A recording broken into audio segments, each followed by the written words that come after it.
예, 안녕하세요. 어, 오늘은 그람 양성균, 그람 음성균에 대해서 어, 2시간 동안 말씀드리도록 하겠습니다. 저는 의과대학 미생물학 및 면역학 교실의 유승민입니다. 어, 예전에 여러분들 뭐 이제 그람 양성균, 그람 음성균에 대해서 감염과 면역 시간에 이제 많이 배웠을 텐데 이제 많이 까먹었을 거예요.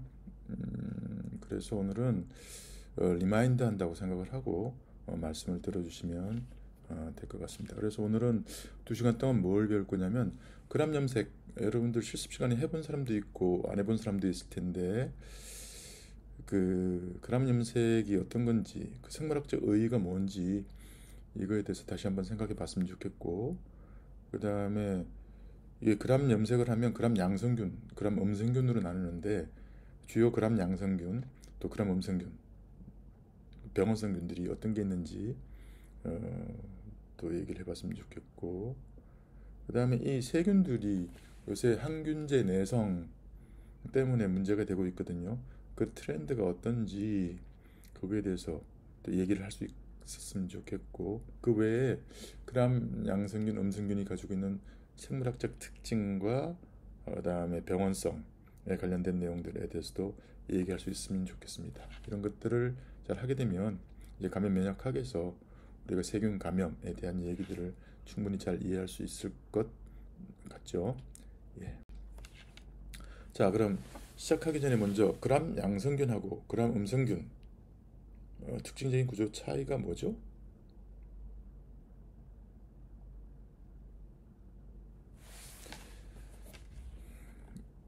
예, 이 세포벽 차이라고 알고 있을 거예요.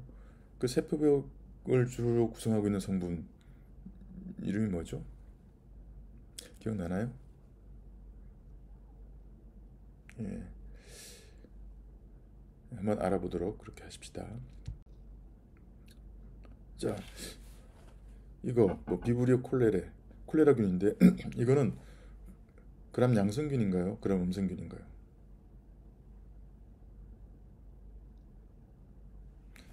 헷갈리죠. 이 그람 양성 음성이 뭐 그렇게 중요하길래 자꾸 이렇게 묻는지 의문이 들 것 같은데 이제 알아보도록 하십시다. 우선 이거를 하려면 그람 염색법, 그람 스테이닝에 대해서 좀 알아야 되거든요. 그람은요, 한스 크리스티안 그람이라는 사람인데 1853년부터 38년까지 살았어요. 38년이면 뭐 돌아가신 지가 이제 100년 채 안 되는, 우리로 치면 짧은 기간이죠. 그런데 이분 이제 덴마크 사람이고요. 그 다음에 세균학자고, 이 양반이 이제 그람 염색법을 발명을 했어요. 발명. 이 사람은 이제 덴마크 코펜하겐 대학에서 공부를 하는 사람인데 원래 의사는 아니었고 이제 동물학 하는 사람의 조수로서 하면서 식물학을 공부를 했대요.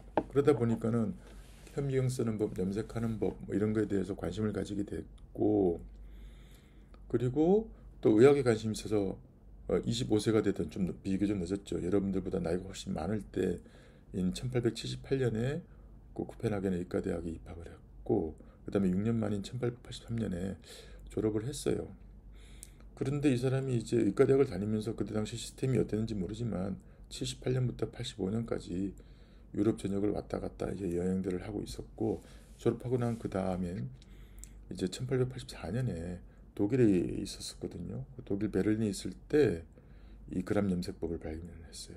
그래서 그람 양성균하고 그람 음성균을 구별할 수 있는 염색법, 감별 염색법이 되고요. 예, 이거를 통해서 세균 분류의 아주 기본적인 틀이 이제 만들어진 거죠. 그래서 어, 굉장히 뭐 중요한 발명을 했다라고 생각할 수가 있죠. 이 그람 염색에 쓰이는 염색약이 두 가지 종류가 있거든요. 하나는 크리스탈 바이올렛이고 그 다음에 하나는 이제 사프라닌이라고 하는 건데, 이 두 약의 이제 그 염색약의 특징이 이제 같은 계열이에요. 여기 보시면 클로라이드 이렇게 이온이 따로 표기돼 있잖아요. 이게 무슨 얘기냐면 이게 이제 클로라이드가 붙어 있다가 떨어진다라고 얘기하는 거고요. 그래서 이제 이게 염기성인데 같은 데에 들러붙어요. 같은 데. 우리가 세균을 염색하면 이 크리스탈 바이올렛이나 사프라닌이나 다 펩티도 글리칸 층에 있는 COOH에 이것들이 달라붙어서 염색이 되는 거거든요. 그래서 그람 염색법을 이렇게 보시면 먼저 크리스탈 바이올렛이라는 보라색 염색약으로 염색을 하고 염기성 넣는데 그걸 우리가 이제 프라이머리 스테이닝 1차 염색이라고 얘기해요. 그 다음에 염색이 잘 되도록 도와주는 작용을 우리가 매염이라고 그러는데 그렇게 해서 쓰는 것들을 이제 매염제, 모르단트 이렇게 얘기를 하는데 이때 요오드를 씁니다. 그러면 이 크리스탈 바이올렛하고 요오드가 서로 복합체를 형성해서 그 들러붙은 상태에서 딱딱하게 굳어버리는 거예요.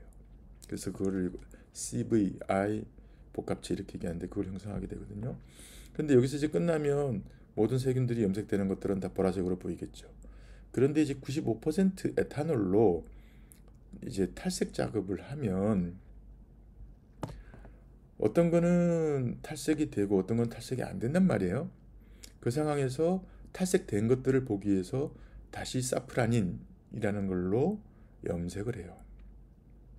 이걸 우리가 대조 염색, 카운터 스테이닝 이렇게 얘기를 하는데 아까 말씀드렸죠. 크리스탈 바이올렛 붙던 자리에 사프라닌이 달라가서 붙습니다. 그렇게 해서 사프라닌으로 염색이 되면 이 색깔이 약간 분홍색, 빨간색 이렇게 보이거든요. 그래서 세균들이 이렇게 염색이 됩니다. 그래서 보면 어떤 세균은 보라색으로 염색이 되고 어떤 세균은 사프라닌에 의해서 빨간색으로 염색이 되는데 우리가 이렇게 보라색으로 한번 크리스탈 바이올렛에 의해서 염색되고 난 다음에 색깔이 빠지지 않는 것을 그람 양성균, 그람 포지티브 박테리아 이렇게 얘기하고요. 그 다음에 95% 알코올에 의해서 탈색되고 난 다음에 사프라닌에 의해서 대조 염색되는 균을 우리가 그람 음성균, 그람 네가티브 박테리아 이렇게 얘기를 하죠. 그래서 그 과정을 이렇게 이제 다시 한번 보여드리는 건데 맨 처음에 크리스탈 바이올렛으로 염색을 하고 그 다음에 모르단트인 요오드로 염색을 하고 그 다음에 이거를 95% 알코올로 탈색을 하고 그 다음에 사프라닌으로 대조 염색을 하게 되는 겁니다. 그렇게 해서 염색을 하고 나면 결과가 이렇게 극명하게 드러나는데 어떤 균은 보라색으로 어떤 균은 빨간색으로 염색돼요. 대표적인 그람 양성균에는 포도알균, 스타필로코쿠스라고 하는 균이 있는데 원래 동글동글하게 생겼고 그 다음에 이것들이 이제 포도송이처럼 뭉쳐져 있거든요. 지금 여기서 이렇게 보이는 거는 이게 세균들을 펴발랐기 때문에 이렇게 실처럼 보이기도 하고 이러는데 원래는 포도처럼 이제 뭉쳐져 있어요. 그리고 보라색으로 염색돼 있죠. 반면에 이건 이제 대장균이에요. 대장균은 그람 음성균이죠. 그래서 사프라닌에 의해서 빨갛게 염색돼요. 그러면 이런 염색상의 차이가 왜 나타나는지 그리고 이런 그람 염색을 어떻게 임상적으로 사용하는지 얘기를 한번 해보죠. 이건 이제 세균성 질염의 임상검체를 그람 염색을 하는 건데 여성들 이제 뭐 가임기 여성들이 세균성 질염이 생길 수 있거든요. 세균성 질염을 우리가 박테리얼 마지노시스 뭐 이렇게 가지고 BV 이렇게 얘기를 하는데 정상적인 상황에서는 이렇게 보면은 여기 점막 상피세포가 염색돼 있지만 균들이 이렇게 보면 이게 주로 이제 락토바실루스 계통의 건전한 유산杆菌들이 그람 양성균이거든요. 혐기성이긴 하지만 그람 양성균이 이렇게 나타나면 이게는 문제가 없네 이렇게 얘기하지만 질병이 있을 때는 염증성 세포들이 나타나고 그 다음에 그람 양성균과 그람 음성균들이 막 섞여 있는 이런 형태들을 볼 수 있거든요. 이런 식으로 해서 이제 진단을 하게 되는데 그람 염색법은 여전히 유용하게 사용되고 있죠. 염색상의 차이가 나타나는 게 왜인가를 한번 찾아보기 위해서 우리가 전자미경을 찍어보면 우리 전자미경은 두 종류가 있잖아요. 표면을 주사하는 주사 전자현미경이 있고 투과하는 투과 전자현미경이 있는데 이거는 주사 전자현미경이에요. 여기 보면 바실루스 서브틸리스 우리가 마른 풀에서 발견된다고 그래서 뭐 고초균 이런 말을 쓰는데 보면 어떻습니까? 표면이 비교적 균일하죠. 매끈해 보여요. 그런데 아까 말씀드렸던 대장균, 이시리키아 콜라이 대표적인 그런 음성균인데 보면 표면이 이렇게 울퉁불퉁 찌글찌글한 거를 우리가 관찰할 수가 있어요. 어떤 차이가 있는 걸까요? 이제 아까 본 거는 셈이라고 하는 그거, 이거는 이제 투과 현미경 템이라는 걸 보는데, 요거는 보시면 세포막이 이렇게 있고, 그 다음에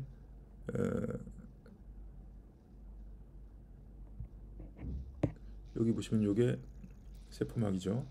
그 다음에 그 바깥에 이 그람 양성균인데 비교적 균일해 보이는 세포벽이에요. 여기 뭐라고 돼 있죠? 펩티도글리칸, 펩티도글리칸으로 구성되어 있는 세포벽이 있어요. 그람 음성균은 보면 뭔가 좀 다릅니다. 보면 여기도 펩티도글리칸이 있긴 한데 세포막이 있고, 그 다음에 얇은 펩티도글리칸층이 있고, 그 다음에 아우터 멤브레인이라고 하는 세포막과 유사한 막이 하나 더 있는 복잡한 구조를 가지고 있어요. 그래서 세포막, 그 다음에 아우터 멤브레인 그 사이에 얇은 펩티도글리칸, 이런 걸 갖고 있는 게 그람 음성균의 특징이죠. 아까 그라면 염색을 하고 난 다음에 크리스탈 바이올렛으로 염색을 하면 그 크리스탈 바이올렛으로 펩티도글리칸층에 들러붙고요. 그 다음에 요오드에서 그게 딱 단단하게 달라붙는데, 그람 음성균 같은 경우는 그게 들어가서 붙을 펩티도글리칸층도 약하거니와 알코올로 탈색을 하면 바깥에 있는 아우터 멤브레인이 탈수가 돼가지고 망가져요. 그러면서 붙어있던 펩티도글리칸에 붙어있던 크리스탈 바이올렛이 잘 빠져나가게 되는 그런 상황이 되고, 그것 때문에 사프라닌에 의해서 대조 염색되는 거죠. 이런 결과가 나타납니다. 결국은 그람 염색상의 특징적인 차이는 이런 세포벽 구조의 차이를 반영한 거다, 이렇게 얘기할 수가 있죠. 그림을 좀 더 보면 이렇습니다. 그람 양성균은 세포질 막이 있고 그 바깥에 두툼한 단일 펩티도글리칸층인가 하면, 그람 음성균은 세포질 막이 있는데 얇은 펩티도글리칸층이 있고, 그 다음에 바깥에 아우터 멤브레인이라고 하는 막이 하나 더 있고요. 지질이중층이에요. 이것도 이거 알코올에 약하죠. 그래서 알코올 닿으면 여기가 파괴되거나 분해되거나 이렇게 돼서 염색이 빠져나가게 되는 그런 역할들을 하고요. 또 배우신 것처럼 구조는 보면 이 그람 음성균의 특이 구조에 뭐가 있습니까? 내독소, 엔도톡신, 리포폴리사클라이드라는 것들이 있는 거고, 그다음에 포린이라는 단백들이 있고, 그다음에 세포막 주위 공간이라는 게 있고, 이런 얘기들을 지금 하죠. 그래서 그람 양성균에서는 펩티도글리칸이 굉장히 중요한 역할을 하는 게 뭐냐면, 바깥이 보통 영양분이 그 이제 묽잖아요. 그리고 세포질 막 안에는 영양분이 많잖아요. 그러니까 물질이 많아서 삼투압이 이렇게 물을 빨아당기는 세포 내로 역할들을 하게 되는데, 펩티도글리칸층, 세포벽층이 세균이 파괴되는 거를 이제 막아요. 터지는 거를. 그런 역할을 하는데, 그람 음성균은 보면 펩티도글리칸층이 얇아서 그런 역할을 하기 힘들겠다 싶은 생각이 들죠. 그런 역할들은 뭐가 하겠습니까? 여기 아우터 멤브레인에 붙어있는 여러 가지 효소들이 능동적으로 물을 뽑아낸다든지 하는 역할들을 하면서 세균 상태를 유지하게 되는 그런 특징적인 또 차이가 있지요. 그래서 그람 양성균하고 그람 음성균은 그런 생물학적 차이를 나타내는과 동시에, 그런 생물학적 차이가 병원성의 차이, 또 항균제 내성의 차이, 그 다음에 치료제에 대한 반응의 차이, 이런 것들을 나타내거든요. 그래서 대표적인 그람 양성균은 우리가 균 나눌 때 배웠지만, 그람 양성 알균도 있고 막대균도 있고, 그 다음에 그람 음성 알균, 막대균, 그 다음에 약간 꼬부라진 거, 이렇게 나눌 수가 있는데, 그람 양성 알균에는 포도알균, 사슬알균 이런 게 있고, 장알균, 그람 양성 막대균은 탄저균, 디프테리아균, 파상풍균, 유산균, 고초균, 방선균 이런 게 있고요. 결핵하고 나균은 엄밀하게 얘기하면 그람 양성균인데, 그람 염색이 잘 안 되기 때문에 우리가 어떤 염색을 하죠? 항산성 염색이라는 걸 하죠. 그렇게 되어 있습니다. 그람 음성균은요, 그람 음성 알균에는 임균, 수막염균 같은 게 있고, 네이세리아에 속하는 것들, 그 다음에 그람 음성 막대균에는 대장균, 살모넬라균, 이지균 같은 장내세균과에 속하는 균들 엄청 많은 종류들이 있고 그 외에 뭐 페스트, 농농, 레지오넬라 이런 굉장히 많은 균들이 있어요. 그리고 나성균 중에서는 우리가 뭐 비브리오나 헬리코박터를 그냥 막대균으로 분류하기도 하지만 꼬부러져 있기 때문에 나성균으로 분류하기도 하거든요. 그렇게 해서 스파이로헤타 이런 식으로 꼬불꼬불한 것들은 그라무성균으로 구분을 하고요. 이제 강론 시간에 또 임상 시간에 각각 질병에 대해서 장기별로 아마 배우시게 될 겁니다. 여기 문제가 되는 게 펩티도글리칸이거든요. 이거 여러분들이 이제 배우셨는데 아마 양리학 시간에도 배우셨을 거고 미생물학 시간에도 따로 배우셨을 것 같은데 N-아세틸 글루코사민 NAG라고 얘기하고요. 일단 N-아세틸 뮤라밀 NAM이라고 얘기하는데 이 두 개가 교차 이렇게 되어 있는 형태로 복합체를 이루고 있고요. 이게 공유결합으로 결합되어 있기 때문에 전체적으로 보면은 이게 이제 NAG랑 NAM이 이렇게 서로 쭉 연결되어 있거든요. 그 축세를 만들어요. 그 체인을 만들어요. 그리고 그 체인 만든 것들이 사이드 체인에 의해서 이렇게 서로 연결되어 있는 구조들을 가지고 있어요. 그래서 전체적으로 한 세균 세포의 펩티도글리칸층은 한 분자다 이렇게 말씀드릴 수가 있어요. 그런데 이제 이 펩티도글리칸은 당연히 어디서 만들어지냐면 세균 세포 내에서 만들어진 다음에 세포지막 바깥으로 분비돼 가지고 가는데 우리가 벽돌 쌓기 하듯이 작은 분자들이 하나씩 만들어진 게 바깥으로 분비가 되고 그 분비된 것들이 중합되어서 붙고 연결되고 해서 한 분자의 커다란 세포벽을 만들게 되거든요. 그런데 그렇게 붙이는 역할을 하는 단백질을 여기 뭐 보세요. PBP라고 돼 있어요. 이 PBP는 무슨 약자냐면 페니실린 바인딩 프로테인이에요. 페니실린 결합 단백. 갑자기 세포벽 얘기하는데 세포벽 합성 얘기하는데 왜 페니실린 바인딩 프로테인이라는 얘기 나오죠? 여기 보시면 8단계로 이렇게 만들어진다고 되는데 세포지에서 만들어지고 작은 쪼가리가 막 바깥으로 전달되고 거기에 계속 신장, 엘롱게이션 하죠. 펩티도글리칸에 더해지고 하는데 그때 PBP라는 게 관여를 하고 그걸 우리가 트랜스펩티데이션 뭐 이런 말을 쓴다라는 건데 트랜스펩티데이션이 뭐냐면 NAG, NAM이 이렇게 있는데 척세가 있다고 그랬잖아요. 척세와 척세가 이렇게 연결되는 그런 과정을 우리가 트랜스펩티데이션 이렇게 얘기를 하고요. 이게 뭐 균마다 좀 다릅니다만 여기 이제 크로스링킹이라는 게 공유 결합이 일어나는 거죠. 그렇게 되고 거기에 작용하는 게 페니실린 바인딩 프로테인이에요. 이제 거꾸로 알려진 거지. 페니실린이 먼저 알려지고 난 다음에 페니실린이 어떤 역할을 하느냐 조사하다 보니까는 페니실린이 이런 펩티도글리칸 합성에 관여하는 PBP라는 데 들러붙더라 라는 걸 알게 되고 이름을 그렇게 붙였는데 지금 작용을 트랜스펩티데이션을 하는 효소로 알고 있기 때문에 우리가 트랜스펩티다제라고 이름을 써붙이고 있죠. 그래서 그람 양성균하고요, 그람 음성균, 그 다음에 뭐 균에 따라서 이런 이제 사이드 체인들이 구조가 조금씩 다 다릅니다. 그래서 이게 또 항생제 뭐 감수성이나 이런 데 이제 영향을 미치기도 하겠죠. 그런데 고 트랜스펩티데이션 하는데 페니실린이라는 항생 물질이 그걸 방해를 해요. 방해를 하게 되면 대장균, 포도알균의 세포벽이 만들어지는 것들이 억제가 되겠죠. 그러면 균이 생존이 불가능해지는 상황이 되고 그렇게 되면 이제 터져 나가는 거예요. 그래서 보시면 이제 뭐 그 그림입니다. 이렇게 트랜스펙테이션 되는 여기에 관여를 한다는 거고요. 그 다음에 또 라이소자임이라는 게 있거든요. 리소자임은 아까 펩티도글리칸이 NAG, NAM이 이렇게 연결된다고 그랬는데 여기 하이드록시 본드 같은 게 있잖아요. 여기를 이 라이소자임이 직접 공격을 해가지고 분해하는 그런 역할들을 해요. 그러니까 라이소자임은 있는 펩티도글리칸을 들어가서 분해를 하는데, 라이소자임 어디서 나옵니까? 눈물, 뭐 콧물, 타액 이런 데 있잖아요. 거기 있는 균에서 분비되는 것들이 이제 세균들을 파괴하는 역할들을 하는 거죠.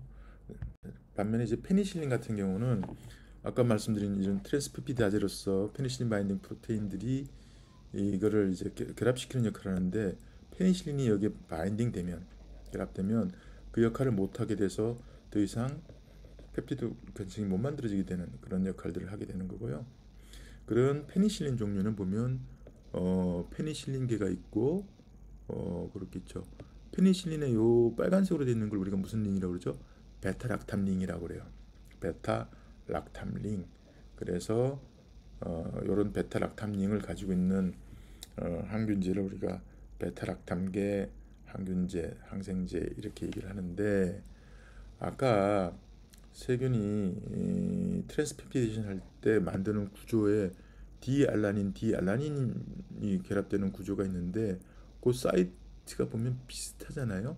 그러니까 페니실린의 요 비슷한 구조가 뭐를 꼬드기냐면 이 트랜스페프티드랑 결합하는 거죠.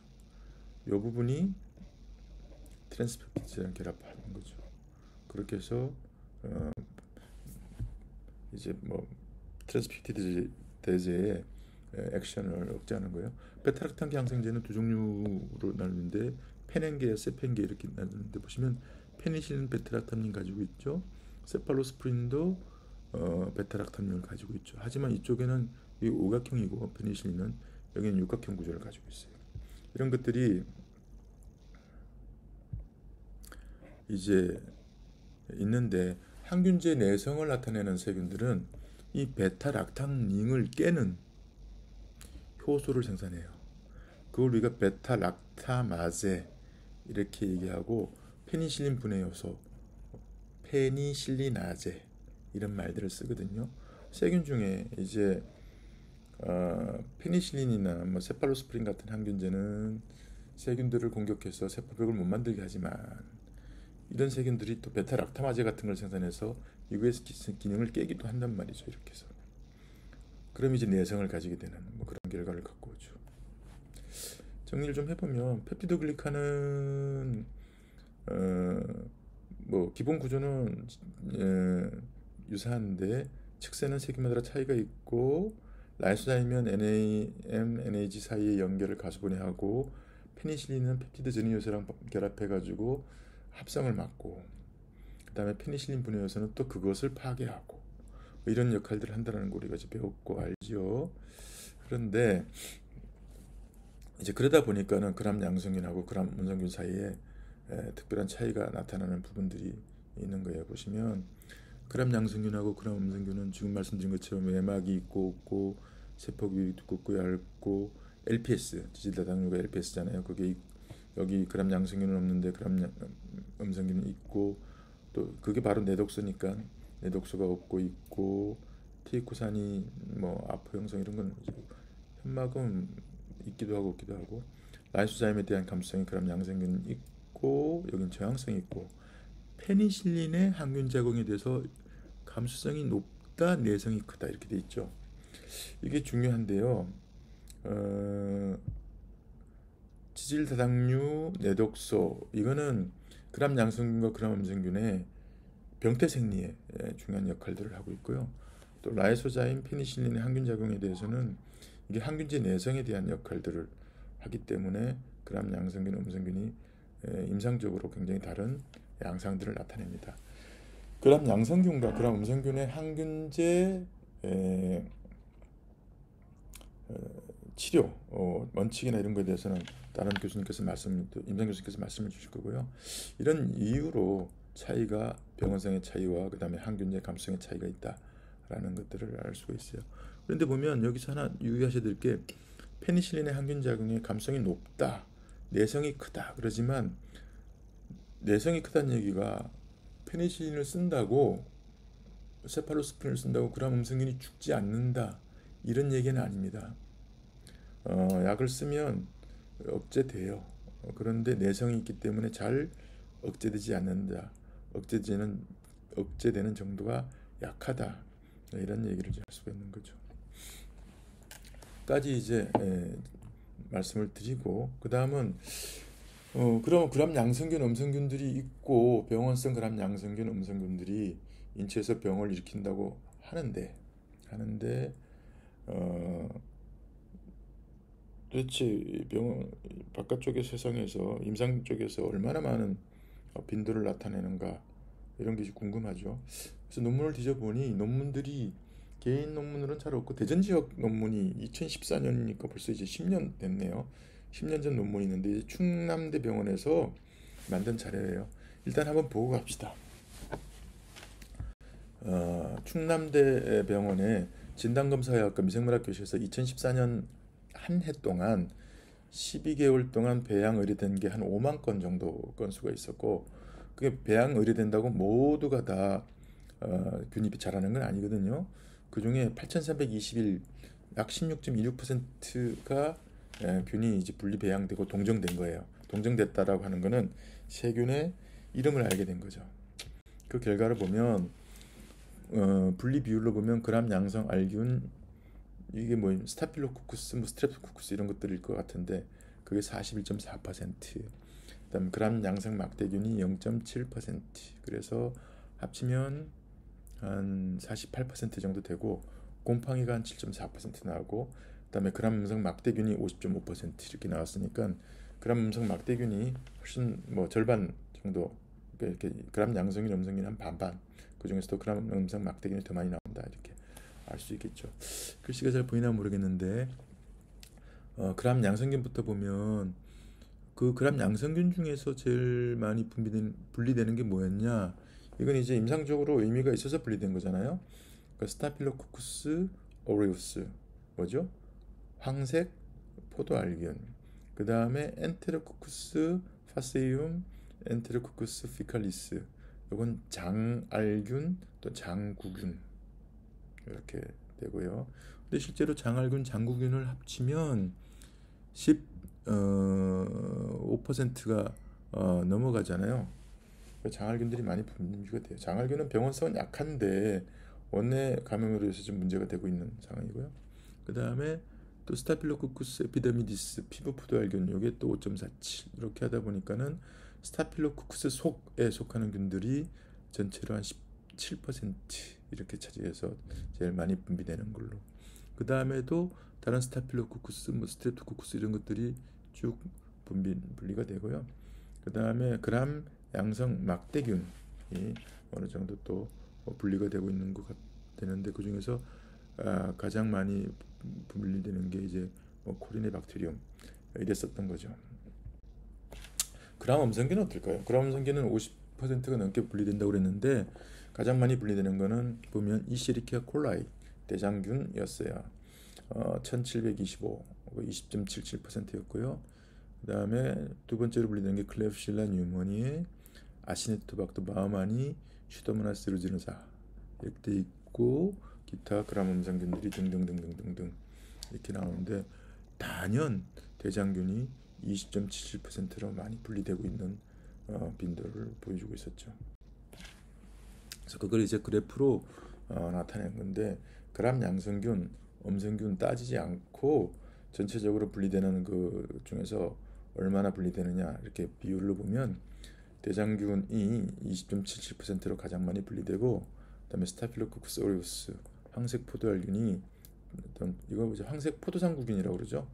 11.7%, 그다음에 엔테로코쿠스 페세이움 장알균이 8%, 클레브시엘라 뉴모니에가 페렌막대균이라고 불러요. 7.3, 아시네토박터 바우만이 6.6, 그다음에 엔테로코쿠스 피칼리스, 이것도 장알균 중인데 6.43, 슈도모나스 에루지노사, 이거는 농농균 배우셨죠? 5.71%, 이런 이제 빈도를 보이고 있었습니다. 그런데 이제 이 빈도가 왜 중요하냐면 그 항생제 내성균들 있잖아요. 항생제 내성균들 항생제가 워낙 유럽 미국에서 이제 분리되다 보니까는 많은 사람들이 항균제 내성에 의해서 병원 감염 노스코미얼 인펙션 이런 말을 썼었고, 지금은 이제 헬스케어 어소시에이티드 인펙션 이런 말을 쓰죠. 왜냐하면 옛날에는 병원에서만 감염됐는데 지금은 그렇게 아니라 병원 바깥에서도 많은 의료 행위들이 일어나고, 그다음에 그로 인해서 감염들이 일어나고 있기 때문에 그런 말을 쓰는데, 그 빈도가 보면 이시리키아 콜라이 대장균, 클렙시엘라 뉴모니에, 엔테로코커스 파세이움, 슈도모나스 세루스론사, 그 다음에 메치실린에 저항성 있는 스타필로코커스 오레우스. 우리 지역에서 자주 분리되는 균들, 임상적으로 문제가 되는 균들이 유럽에서도 문제가 되는 항균제 내성균들하고 겹친다는 걸 알 수가 있어요. 그러니까 이제 문제가 되는 거죠. 이 균들이 자주 분리될 뿐만 아니라 항균제 내성들을 가지고 있을 가능성이 높아서 문제가 되고 많은 사회적 비용들을 지불하게 하고 있는 거거든요. 국가가 나섰습니다.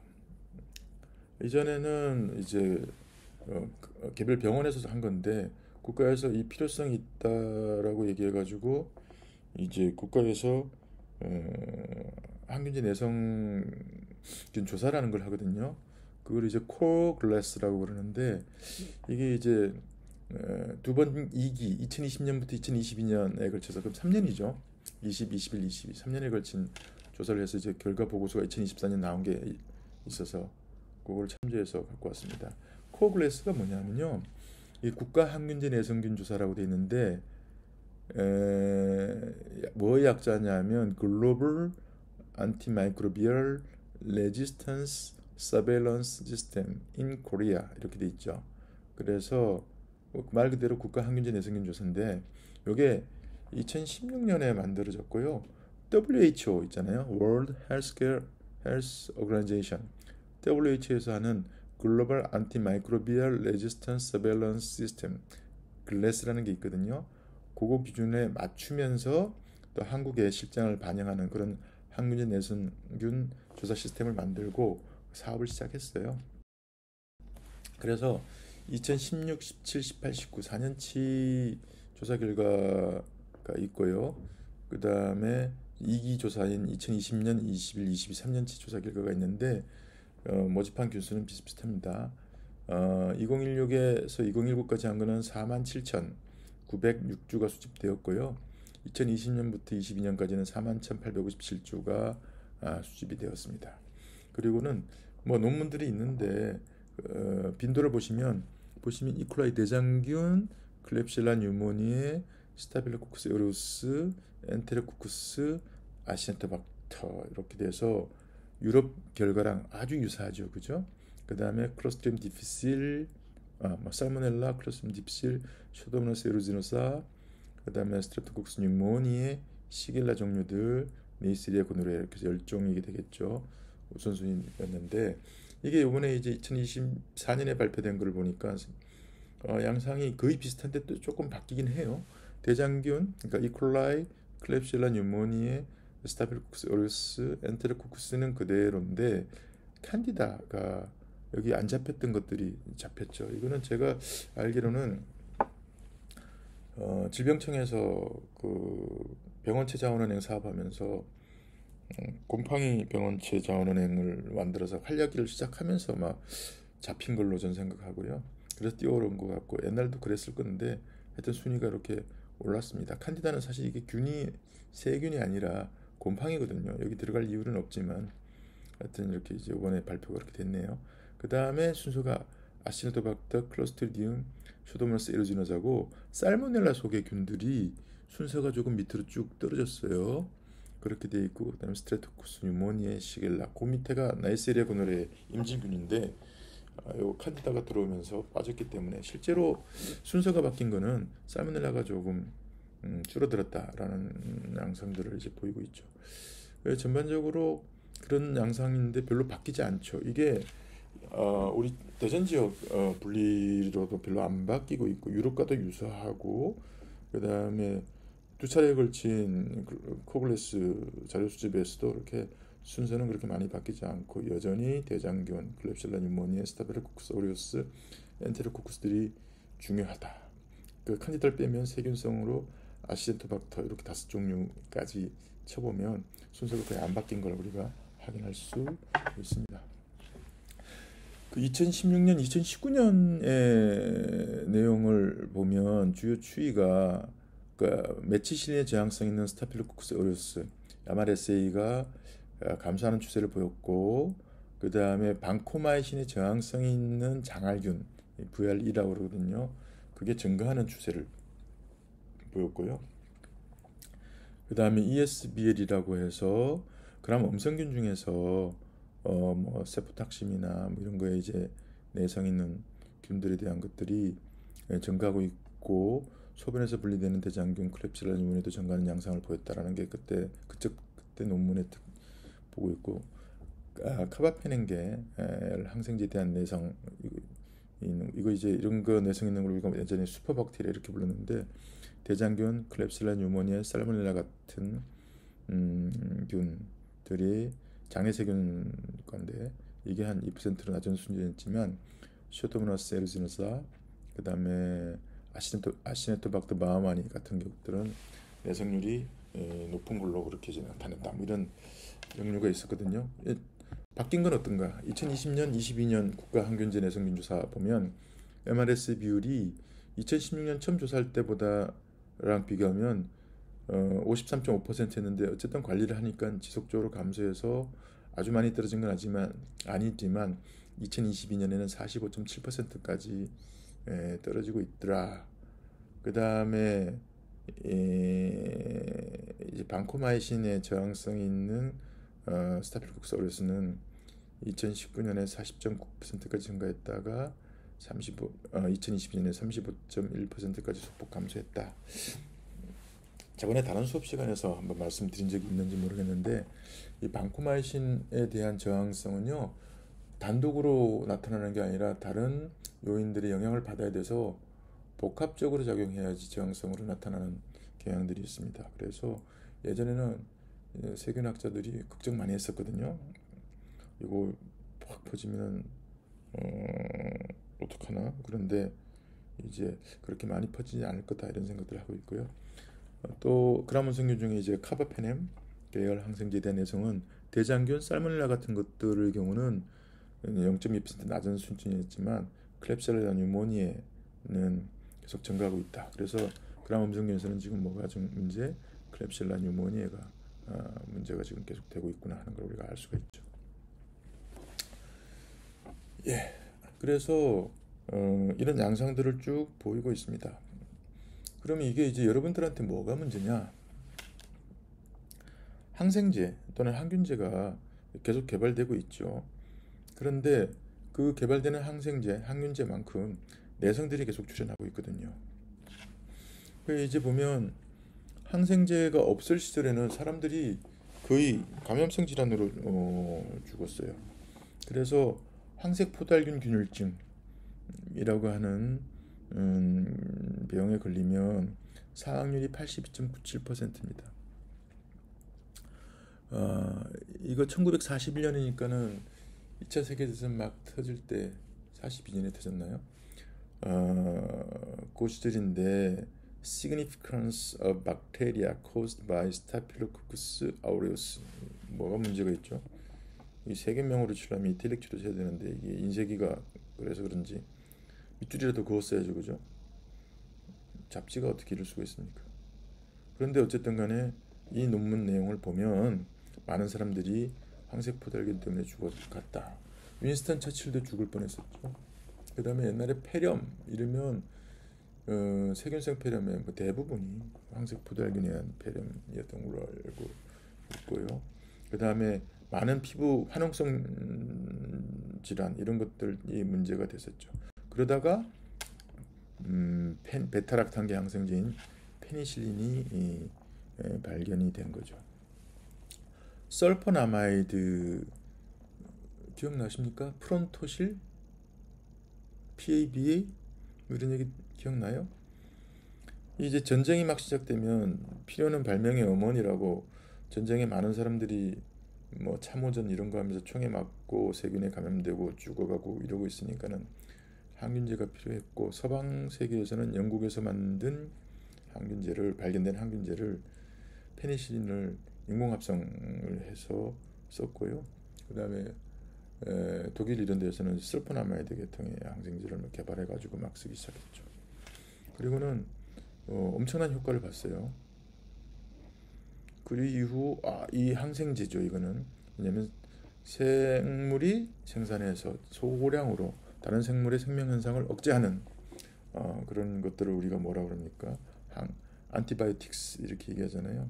효과를 많이 보고 이와 유사한 것들을 계속 발굴해내기 시작했어요. 그래서 1940년대에서 70년대가 들어가기 전까지 설포나마이드 발견되고 베타락탐 발견되고 클로람페니콜, 테트라사이클린, 아미노글리코사이드, 마크롤라이드, 글라이코펩타이드, 키놀론, 스트랩토그라민 뭐 이런 것들이 만들어졌는데 8, 9, 2000, 2010년까지는 새롭게 발견된 게 별로 없어요. 그러다가 다시 요새 이제 뭐 새로운 계통의 이제 항균제들이 만들어지고 있지요. 그래서 그 연대기입니다. 보면 여러분들 수업 시간에 들은 것 중에 뭐 매독 치료하기 위해서 독일의 누구? 살바르산 만든 분 기억납니까? 이게 이제 6069라고 비소 화합물을 가지고 선택 독성이라는 거를 염두에 두고 만드는 606번째 화합물. 이게 뭐 사실은 기에 최초의 항균제인데 그거는 항균제지 항생제는 아니죠. 안티바이오틱스는 아니고 안티마이크로비얼 케모세라피틱스였죠. 그 다음에 이제 독일 프론토실 이게 설포나마이드의 최초가 되겠고 그 다음에 페니실린이 만들어지고 이후에 쭉 많은 항생제들이 만들어지기 시작했습니다. 하지만 연대를 보고 이렇게 보면 새롭게 개발되는 항균제의 종류는 점점 적어요. 자연계에 수많은 항생물질이 있겠죠. 그런데 왜 못 쓰냐 하면 선택 독성이 문제가 되거든요. 선택 독성, selective toxicity. 이 선택 독성이라는 거는 세균은 죽이는데 그 다음에 숙주, 우리 같으면 이제 사람이 되겠죠. 사람은 못 죽이지 않는 해를 끼치지 않아야 돼요. 그런데 어떤 것들은 그 선택 독성이 높은 약, 페니실린 같은 약은 많은 양을 써도 세균은 죽고 사람한테는 별 문제가 없는데 반대로 그 선택 독성이 낮은 약제들이 있거든요. 그런 약제들은 먹는 약으로는 못 쓰고 항진균제 같은 것들이 그런 것들이 많은데 주로 바르는 약으로나 뭐 그거 쓰고 아니면은 먹으면 간 독성 이런 것들을 체크해야 되고 뭐 이런 것들이 있거든요. 그래서 많은 항균제 후보들이 있지만 선택 독성이 낮아서 또 효과가 낮아서 못 쓰고 있는 것들이 있고요. 일부는 항암제로 쓰이기도 하고 뭐 이렇게 되어 있죠. 그런데 이렇게 해서 이제 많은 항생제들이 개발되다 보니까 우리가 남용하기 시작했어요. 오용은 뭐죠? 잘못 쓰는 거. 남용은 뭐죠? 과하게 쓰는 거. 오남용이죠. 우리가 항균제를 쓰는데 그 단위를 DDD라는 걸 쓰거든요. Defined Daily Dose. 이거는 이제 하루 어떤 특정 의약품의 하루 사용량을 하루에 1000명이 쓰는 양을 갖고 이제 비교를 해요. 그렇게 해서 예를 들면 31.71이다 그러면 DDD per 1000명 per 1 이렇게 되니까 하루 동안 1000명의 환자가 1000명 중에 31.7명의 환자가 항생제 처방을 받고 있다. 이런 거거든요. OECD 평균이 23.7이었고요. 그 다음에 사용 국가가 보면은 스웨덴이 14.1, 노르웨이 19.2, 체코 21, 프랑스 29, 한국 31.7, 터키 41.1. 어떤 생각이 드세요? 우리가 소위 하는 선진국에 진입한 순서로 들을수록 사용량이 적죠. 저 사람들이 똑똑해서 또 선진국이라서 그런 건 아니고요. 이 앞쪽 나라들은요 일찌감치 항균제 내성으로 인한 고통을 많이 받았어요. 특히 뭐 네덜란드 같은데 엄청났었던 걸로 알고 있거든요. 70년대 80년대 들어가서. 그래서 규제를 하기 시작했고 그 규제의 결과예요. 우리나라도 훨씬 많았는데 점점 줄이고 있는데 별로 많이 줄지는 않고 있는데 어쨌든 그런 양상들을 지금 보이고 있는 거고요. 그래서 우리나라 패턴 보면 사실은 사실 늘고 있죠. 늘고 있다가 뭐 줄이려고 그랬는데 이렇게 목표량까지 줄이지는 못하고 있는 걸로 되어 있고, 어쨌든 의약 분업되면서 처방이 많이 줄고는 있고 사용량에 대한 경각심이 있어서 줄이고 있습니다.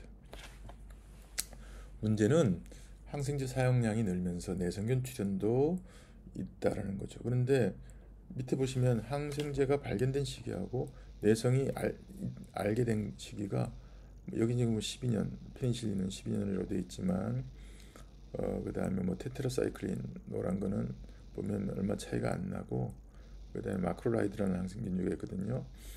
그거는 또 뭐 좀 차이가 나기도 하고, 그 다음에 카바페넴은 85년도에 발견했는데 93년 한 8년 만에 발견됐고, 뭐 이런 식으로 시기적 차이가 있지만 어쨌든 항생제가 발견되면 내성균이 출현한다. 이거는 진화의 과정 중의 일종이거든요.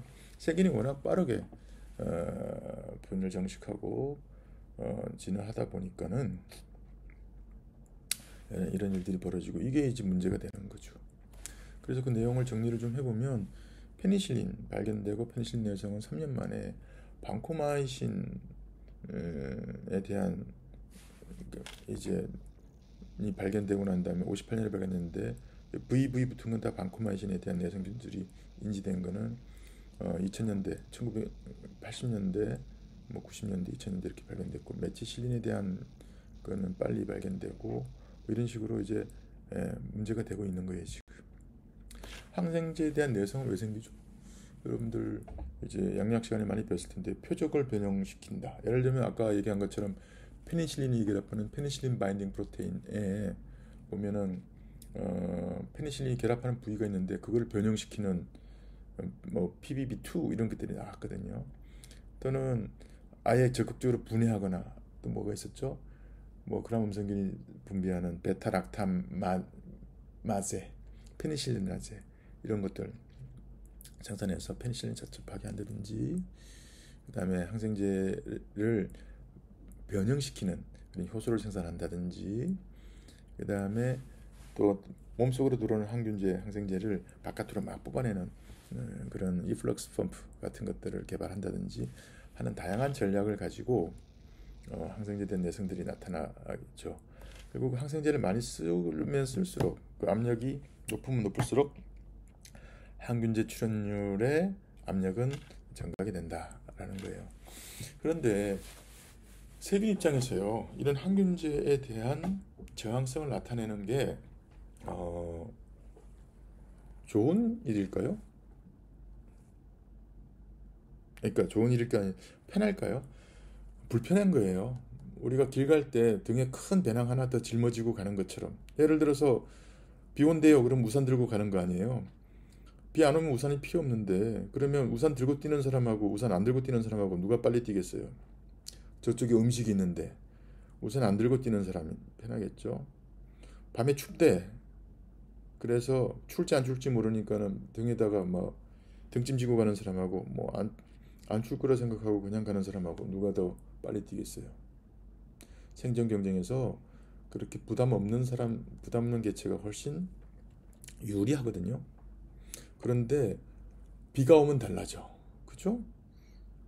비가 오면 준비 안 했던 애들은 얼어 죽어요. 대신에 뒤처졌던 애들은 그 비가 오면 우산을 쓰고, 그다음에 추우면 침낭을 덮고 이러고 살아남아서 그 다음에 자기 혼자 많은 것들을 먹죠.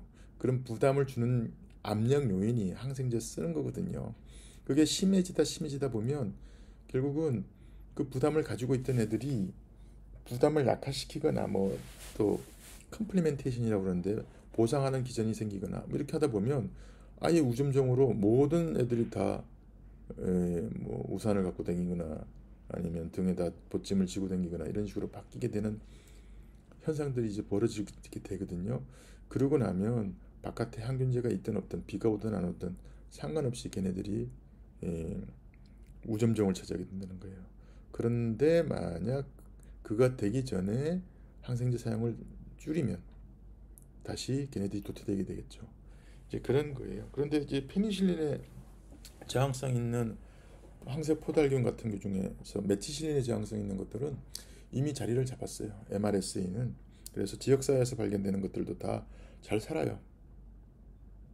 그래서 요새 지역사회에서 발견되는 스타필로코커스 어리우스는 거의 다 메티실린 저항성이 있어요. 이런 결과 결국 메티실린계 항생제는 쓸모가 없어졌잖아요. 이런 결과를 가져오지 않도록 하기 위해서 열심히 항균제를 사용을 억제하고 있죠. 그래서 이제 주요 항생제 내성 세균에서 문제가 되는 세균을 우리 이스케이프 외우기 쉽게 하려고 이렇게 쓰는데 엔테로코쿠스 파세이움, 스타필로코쿠스 오리우스, 클렙시엘라 뉴모니, 아시노박터 바마니, 슈도모나스 세우즈나자, 엔테로박터 등등을 해서 약자를 따서 이스케이프 이런 말들을 이제 쓰기도 했었습니다. 그 중에서 뭐 스타필로코쿠스 오리우스, 클렙시엘라 뉴모니에 그럼 양성균이고 나머지는 다 그럼 음성균이란 뭐 이런 얘기죠. 그 다음에 그래서 이제 항생제 내성에 그람 양성균, 음성균들이 있는데 이거 아마 다른 수업 시간에 또 차곡차곡 들을 것 같아서 간략하게 말씀드리고 말겠습니다. 항생제 내성 그람 양성 알균에는 포도알균, 장알균, 페렴알균 같은 것들이 있고 메티실린이나 방코마이신, 그 다음에 마크로라이드계 항생제에 대해서 다제 내성을 띠고 있습니다.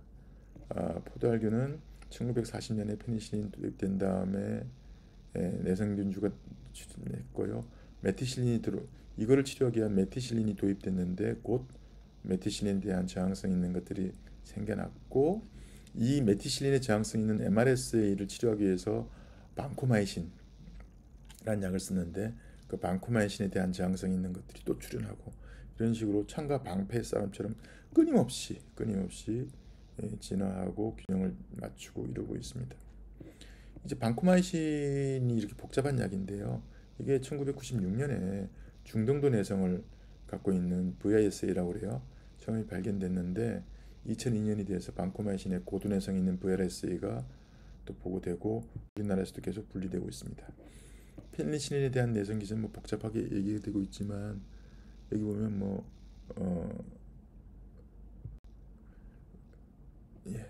양약 시간에 배웠으니까 넘어가고요. 그래서 병원성 MRSA가 우리 동남아, 미국 이런 데서 발견되는데 굉장히 많이 발견되고 있고 우리나라에서는 보시면 국내 병원 MRSA의 83.7% 엄청 많죠. 그래서 국내에서 가장 흔한 병원 감염의 원인균으로 메치실린 저항성 있는 스타필로코커스 어리우스가 얘기가 되고 있고 지역사회 MRSA를 우리가 커뮤니티 어소시에이티드 그다음에 MRSA라는 말을 쓰는데 이게 뭐냐면 이제는 병원에만 있는 게 아니라 지역사회에서 이미 상주하고 있는 거예요. 그래서 지금 문제가 되고 있다. 이런 일을 우리가 막아야 된다는 생각들을 하고 있는 거죠. 그래서 우리나라는 보면은 이제 MRSA가 뭐 3.4 MRSA 좀 이렇게 돼 있는데 실제로는 더 많은 걸로 지금 이렇게 나오고 있습니다. 방코마이신 내성 포도알균은 1996년에 일본에서 발견됐고 우리나라에서도 일부 발견이 됐는데 이게 병원 감염의 주된 원인균이라서 병원들이 보고를 잘 안 해요. 아마 분리되는 것보다 훨씬 많은 것들이 문제가 되고 있는 걸로 생각되고 있고요. 그 다음에 세계적으로는 이 정도 수치가 나오고 있습니다. 그런데 예전에 걱정했던 것보다는 관리도 잘 되고 이래서 확산세가 줄고 있다. 방코마이신이 이 내성을 나타내는 그는 표적을 많이 만들어서 들러붙는 표적을 많이 만들어서 동일 용량을 쓰면 저항성을 나타내는 게 중등도 내성 기전이었거든요. 그러다가 이제 고도 내성으로 가면 어떻게 되냐면 반 A라고 하는 이제 유전자를 포달균이 받아서 발생하는 건데 이 반 A 유전자는 어디서 왔냐면 방코마이신의 저항성 있는 장알균으로부터 온 건데 그거는 표적을 변형시킵니다. 그래서 들러붙지 않도록 만드는 그런 적극적인 내성 기전을 갖추게 되고요. 그렇게 해서 제 내성들을 가지고 있는 걸로 되어 있죠. 그 다음에 이제 폐렴사슬알균, 스트랩토코커스 뉴모니의 내성은 페니실린에 대한 내성이 있다가 있는데 지금은 뭐가 항생제가 문제가 아니라 이 폐렴사슬 앓기는 백신을 쓰거든요, 우리가. 그래서 감염이 줄었어요. 그래서 꼭 뭐 내성균이 출현하는 것들을 항생제도 개발해서 막을 게 아니라 이런 식으로 백신을 통해 가지고 발병 자체를 억제해버리면 막을 수 있는 그런 사례들로 얘기될 수도 있죠. 그 다음에 이제 그람 양성알균 중에서 장알균이 있거든요. 이게 원래 방코마신에 대한 내성을 가지고 있었는데 이거는 자체는 병원성이 높질 않아요. 그런데 우리 병원에 가면 워낙 면역 기능이 떨어진 사람들한테 장알균이 병을 일으키는 상황이 되면 이걸 우리가 뭐라고 하죠? 기회감염이라고 그러잖아요. 그렇게 되면 이제 쓸 수 있는 약제가 별로 없어요. 일단 방코마신에 대한 저항성도 있을 뿐만 아니라 다제내성을 가지고 있거든요. 그런데 더 주목받게 된 건 이 반해 유전자라는 유전자를 갖고 있던 것들을 황색포들견한테 전달시켜줬다라는 거죠. 그래서 두 가지, 하나는 그렇게 해서 방코마신 내성의 전달자로서의 역할들을 했었다. 그리고는 지금은 자기가 이제 선수로 뛰면서 원내 감염의 중요한 위치를 차지하고 있다. 이런 게 이제 문제가 되죠. 그래서 1992년에 우리나라 방코마신에 저항성 있는 장알균이 보고가 됐는데 원내 감염 유발하는 것 중에서 이렇게 조사해 보면 한 40% 가까이가 그러니까 엔테로코커스 파세이움인데 VRE 중에서 그렇게 돼 있고요. 그 다음에 복균율은 30% 정도 그렇게 되는 걸로 지금 되어 있습니다. 음성균은 어떨까요? 설포나마이드가 개발되고 이게 대사 기량제인데 그람 음성 막대균에 좋은 항균제를 가지고 있었고 그 다음에 페니실린 G가 사용되고 있었고 내성은 있지만 저항성이 있지만 쓸 수 있는 약이었죠. 그 다음에 다른 약들이 많이 사용됐는데 내성균들이 출현하기 시작했죠. 그래서 그 도표입니다. 뭐 스트랩토마이신 내성 출현, 클로람페니콜 내성 출현, 테트라사클린 내성 출현, 세포탁신, 뭐 베넴 이렇게 티기사이클린 이런 것들이 나왔는데 계속 이런 것들에 대한 내성 있는 균들이 계속 지금 나오고 있어서 문제가 되죠. 그래서 항생제 내성 있는 것 중에서 문제가 되는 그런 음성균들은 클렙실라 뉴모니아가 계속 나오고 있죠. 그다음에 아시네토박터, 그다음에 쇼도모나스, 엔테로박터, 그다음에 뉴델리 메탈로 베타락타마제1, NDM1이라고 되어 있는데 이거 예전에 슈퍼박테리아라고 불리던 그것들이에요. 그걸 갖고 있는 게 대장균하고 폐렴막대균 위에 겹치죠. 이런 것들이 있어서 이제 문제가 되고 있어요. 그래서 그걸 우리가 ESBL, 뭐 이콜라이, 클렙실라 뉴모니아 이렇게 얘기하고 그 다음에 다양한 항생제 내성 그람 음성균들이 발견되고 있어서 문제가 되고 있습니다. 그걸 이제 우리 슈퍼박테리아 이렇게 얘기하고요.